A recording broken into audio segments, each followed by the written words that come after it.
বিশেষ অতিথি হিসেবে উপস্থিত আছেন আমাদের আরেকজন অত্যন্ত শ্রদ্ধাভাজন জামাত ইসলামী বাংলাদেশের বেনাপোল পৌরসভার সম্মানিত আমির মোহাম্মদ রেজাউল ইসলাম। বিশেষ অতিথি অত্র মাদ্রাসার সাবেক অভিভাবক সদস্য প্রফেসর জনাব আব্দুল হাকিম ভাইকে ফুল দিয়ে বরণ করে দিয়েছে অত্র মাদ্রাসার সহকারী শিক্ষক মোহাম্মদ রবিউল ইসলাম।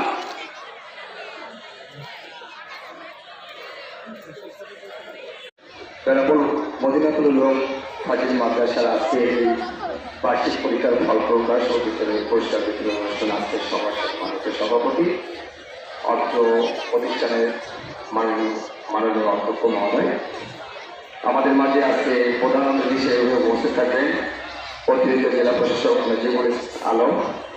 বিশেষ অতিথি হিসেবে উপস্থিত আছেন আমাদের অত্যন্ত শ্রদ্ধাভাজন বেনাপোলের